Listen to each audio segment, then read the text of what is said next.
welcome back to Lessons on Language, where we will be subverting English back into animacy. I want to explain what that sentence means, actually. So, subversion is to flip something upside down. It's not like the dyslexic flip, where you can read the word evil and then read it backwards and it says live, although that is an important skill to develop. Subversion is more like if you read that word live this way, you flip it upside down. So when we subvert English back into animacy, what that sentence is saying is that English is inanimate. And this is actually really, really important, and I'm going to go into this now. So the majority of English words are nouns. A noun, by definition, is a definition, not a description, right? So a noun is inanimate. It is an object. It's not living, okay?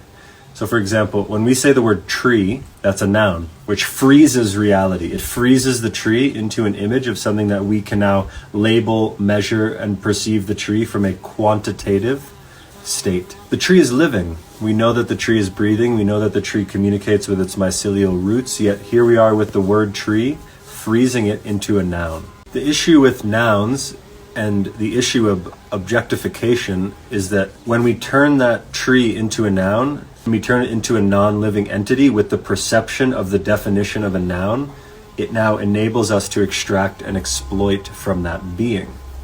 Because we're separate from that being. That's a tree, this is me. You know, even the word life in English is a noun, which is kind of funny, because we're living, right? Living is a verb. I is a pronoun. Me is a noun, right?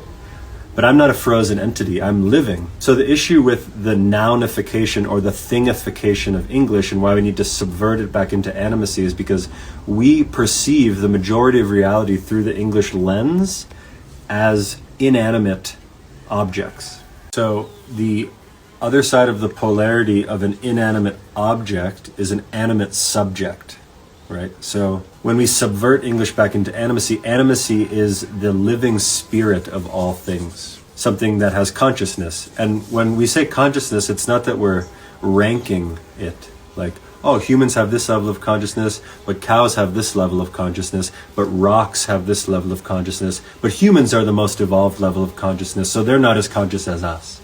That's not what animacy means. Animacy is touching into the fact that all beings have story, have spirit, have agency. So when we're subverting English back into animacy, we're subverting our living perception of reality back into everything being alive. And everything is alive and with consciousness and as a subject. So an object, we say the word it. One of my teachers challenged me once. He said, hey Ryan, why don't you try to go a whole day without saying the word it? Get back to me when you do it. I haven't done it yet. A tree is not an it. It separates us from each other. It ranks us. Subjects is a he or a she, or a grandmother or a grandfather or an uncle or an auntie. It's very different to not label something as an it, but actually genuinely feel the connection of the natural living world as our ancestors. So this is just a little bit that I wanted to share about the introduction sentence of Lessons on Language, where we're subverting English back into animacy. I just wanted that line to become more clear for everyone so that we can see the orientation of why we're doing what we're doing. Because if we want to create a beautiful world, if we want to create a regenerative world, if we want to activate our purpose to serve the collective, it's the collective of what? The collective of life. So if we don't believe that life, or if we don't know that life is living, and we think that we're still fixing and solving and optimizing everything for specifically humans, that's called anthropocentrism, and that's not going to lead us anywhere, because humans have to take care of what takes care of us. And if we don't do that, we're going to be in big trouble, and that's what we're seeing in this late stage capitalist orientation. So thanks for listening and tuning into this explanation of subvert English back into animacy, and I'll see you next time for the next word within Lessons on Language.